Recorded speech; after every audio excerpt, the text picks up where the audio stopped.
Okay, so today I'm going to be talking about my favorite tropes. I thought I had done this. I have a section of my Discord where people can request videos or give me video ideas. And when someone requested this one, I immediately went to my channel to just share that video with them so that they could watch it. And I didn't do the video. What? I have a negative video. I have one where I talk about all the tropes I hate. I'll link it. Usually when I go negative, I pair it with something positive. I don't know what happened. Here's your positive video. So here is a too long list of all the tropes that I am a sucker for. They are tropes they're buzzwords that if you say the words, I'm probably gonna look into the book. I have too many things that are buzzwords for me, apparently. So I'm breaking it up into sections. We're gonna start with character types that I'm a sucker for, and then relationship dynamics that I'm a sucker for, and then we're gonna do standard tropes, which is impressively the shortest list in this list, sub-list within this list. And then we're gonna end on settings that I'm a sucker for. Character types. I have a lot of these. There are certain character types that it doesn't matter how many times I see them in books, it doesn't matter how well they're even done, I'm probably going to love them. The first one, and one of the most significant ones, is the brute but soft at the heart character. Udwag from Rage of Dragons, Rock from the Stormlight Archive, Jean from The Lies of Locke Lamora, even Zoro from One Piece.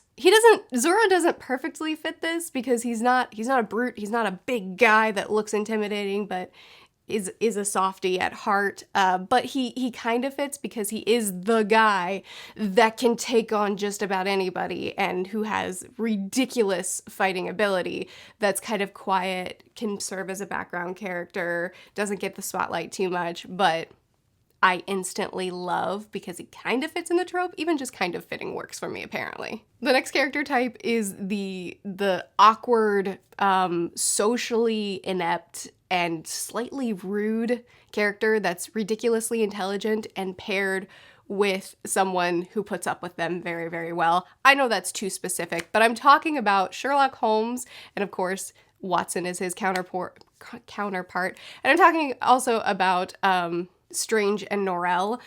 I love this character dynamic. I'm a sucker for it. The character that I should hate, and if I knew him in real life, I want to say if I knew this character in real life, I would not want to be around them, but it's actually not true. If I knew this character in real life, I would try really hard to be their friend, and they would hate me. But I love them.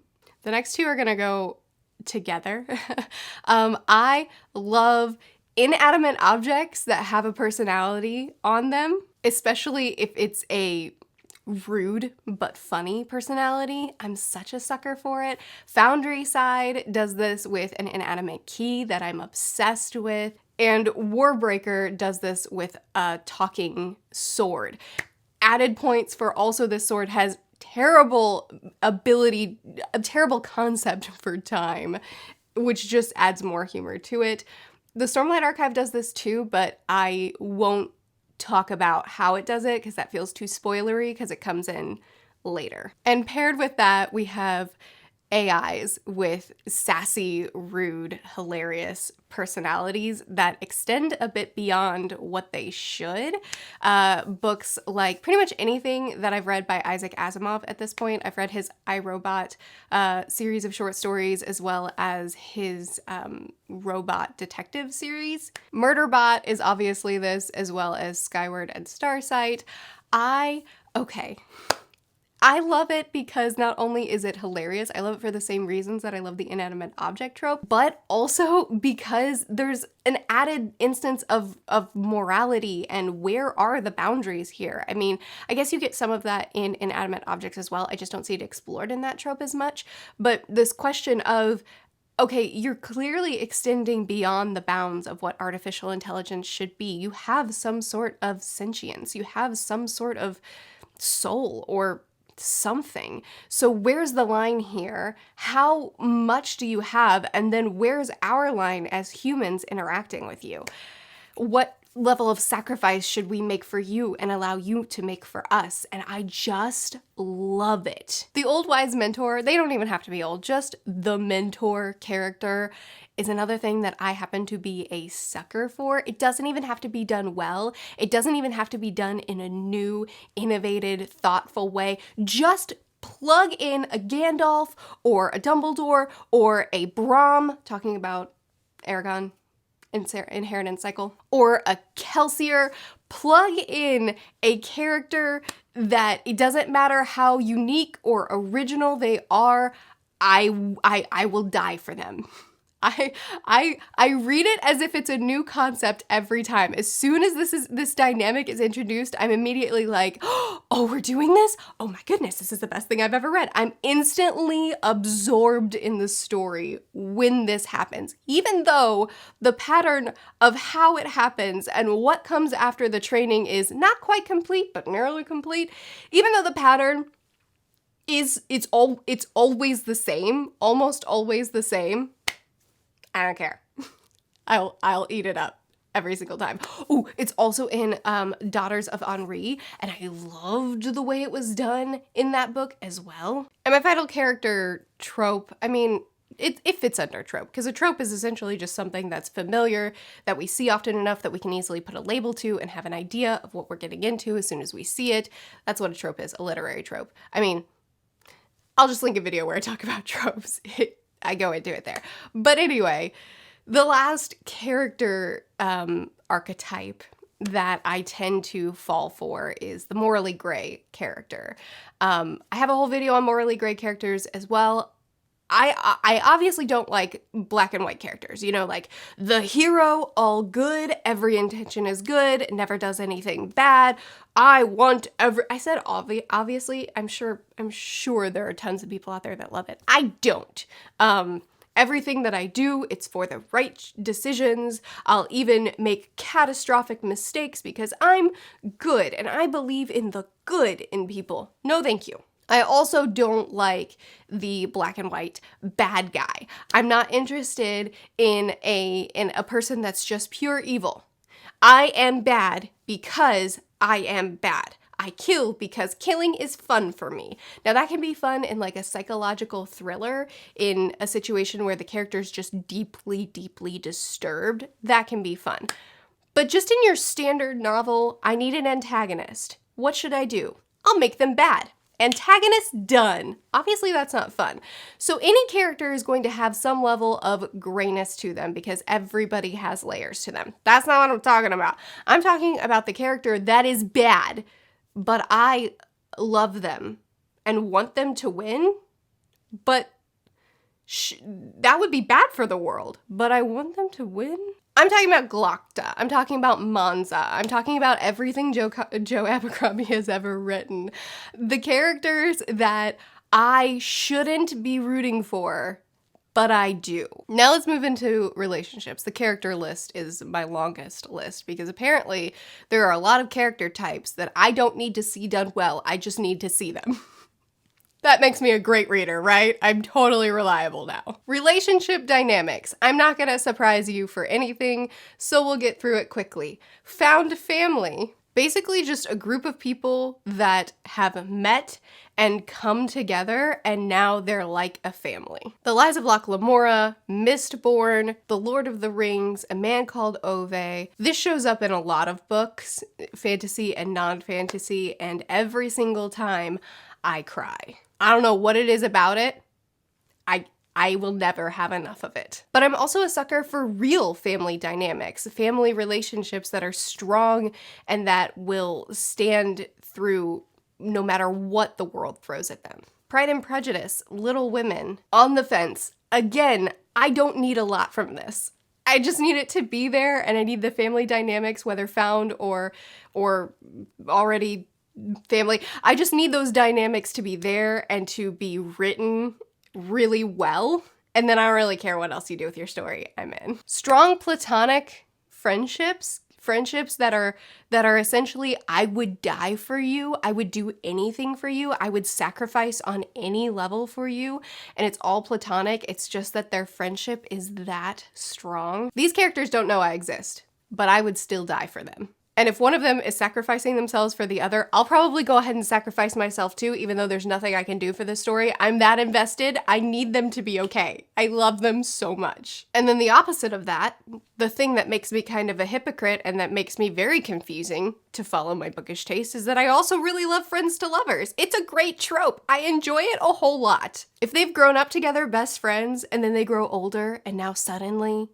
things have changed and they end up together romantically, I don't know what to tell you, man. I eat it up. I eat it up so much. I so staunchly want more platonic friendships that don't turn into a romance. I want that so bad in my books. And yet, if the book is unabashedly that trope, friends to lovers, like, I don't read a lot of romance, but if I do, it's probably going to be because that trope is in it. I don't make sense, and I'm sorry about that. Now I have 2 standard tropes, and I couldn't think of anything more. I don't know, probably just because I'm not much of a plot reader, right? Like, I like a plot. I want a plot, but I'm here for the characters. Yeah, that's probably why. One of these isn't even a plot, it's a magic system. Let's do the plot first. Heist novels. Are you surprised? Me too. I don't know, man. I don't know what to tell you. Heist novels, like I have tried to convince people to read The Lies of Locke Lamora, and I pitch it. Initially, I'll say it's a heist. I mean, I've found better ways to pitch it now, but I've said that and people will scoff at me, and I don't know what to tell you.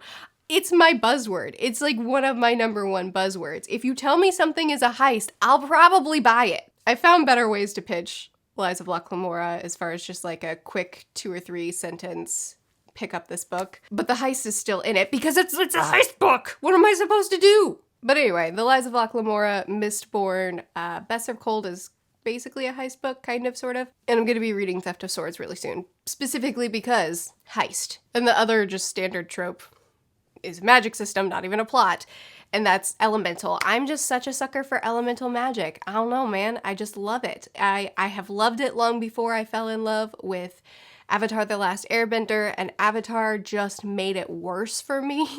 And I don't read that many elemental magic systems. I think a lot of people are unimpressed with them, so they're not popular, but I am. I'm impressed. I've always loved elemental magic since I was a little kid. It's always been my favorite type of magic to read about or to see. I love it. Okay, we're gonna end this on settings. Portal worlds are something that I love so much, Narnia-esque things, and I haven't read a lot of modern Portal worlds. The Wayward Children series is a modern take on that it's one of those rare series where I couldn't care less about these characters. I could tell you so little about who these characters in this series are. They're companion novels, but the characters show up in each book. Anyway, I could tell you so little about who they are. I don't care who they are. All I care about is the worlds we're visiting, being able to I don't know, there's something about going through a doorway, going through something, and ending up somewhere else that is so exciting and magical and perfect to me. Anyway, Portal worlds. I don't get tired of it. I don't see enough of it. I don't get tired of it. Crossing the desert. It's weird. I'm not huge on quest fantasy or quest in general. If characters are given a prophecy or given a task or just a thing that they have to do, and then they go on an epic quest to go do it. Obviously, I can read and love those things. I love Wheel of Time. I love The Lord of the Rings, but it's never going to be a buzzword for me. Anytime somebody says, oh, it's a quest, I'm probably actually going to be less interested in it after that. But here I am, the hypocrite. I love traveling across the desert. I don't know. I just do. Something about the absolute despair, like the simple despair. It's not like your typical book, like, this is unsurmountable. It's not like a giant battle or you're being tortured or like, it's not, it's such a simple yet encompassing despair. There might be something wrong with me. But But it's true. There's a hopelessness that comes with crossing the desert. Like, there's not enough food. There's not enough water. There's probably going to be mirages after you've had way too much sun and not nearly enough water. And the fact that the desert is so the same. Everywhere you turn, no matter how far you walk, nothing has changed, and it's so expansive, it's so wide that it feels like you'll never get out of it. Plus, also, too, the fact that it's so easy to get disoriented and turned around, and it turns out that you've been walking for several hours in the wrong direction and you didn't even notice because everything's the same here. There's something, plus you've got like the sandstorms, and there's so much about the desert that is so simply devastating, that is so simply torturous. And it's like how this isn't something that you can will your way out of. You know, like a big battle, you could just try harder, or here comes the cavalry, or your best friend say, there's nothing like that in the desert. You just lose, or you don't, but probably you lose. I love it. I love it so much. There are a lot of books that do this. The what's it called? Scarlet, I'm pretty sure was the one that did this. In the Lunar Chronicles, we get sections of it in the Inheritance Cycle. Dune, I love it too much. And finally, probably my most favorite is a small town setting. And I could see it done in a lot of different ways and always love it. Your standard beginning of like country farmer boy getting his prophecy and being the chosen one. Even though the chosen one isn't a trope that I personally care for, I can see it done well, but I don't really care if it shows up or not. It doesn't matter. That standard insert country farmer boy having to leave his farmer town, I love that beginning setting. I don't get tired of it. But not only that, you can have like a coastal beach town.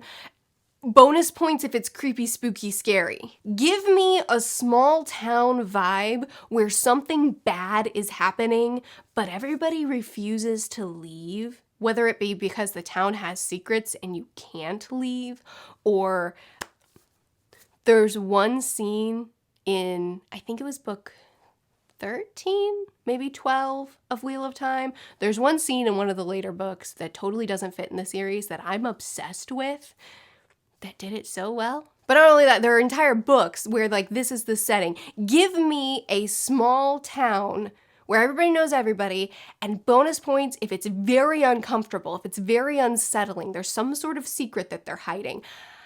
I think it's my favorite setting of all time, and I don't see it enough. So bonus points to you if you can recommend some to me. Oh hey, after recording this video, I realized that I actually left off several that I love. Like a character sacrificing themselves for another character, getting stuck in a time loop, getting stuck underwater with some sort of unnatural creature, like maybe a mermaid, or literally any undersea horror I love. And along with that, seaside town settings. Really anything to do with the ocean, I really love reading about. And now that I've inserted this, I'm sure as soon as I'm done editing this video, I will think of more and have regrets. Okay, there you go. That is a way too long video about some of my favorite tropes. I have a lot. I don't know, I feel like I'm hard to please, but after this list, maybe I'm easy to please. Just very specific things. I would love to hear more from you in the comments. Are there any of these tropes that you also love, that you happen to hate and think I have terrible taste now? And what are your favorite tropes, your favorite buzzwords, things that it doesn't have to be done well, it just has to be done, and you're there. Be sure to chat with me more in the comments. Check out my Patreon if you want to do some buddy reads with me, get early access to my videos, lots of fun things that we do there. I post videos every Tuesday through Friday. I'll see you again soon. Bye.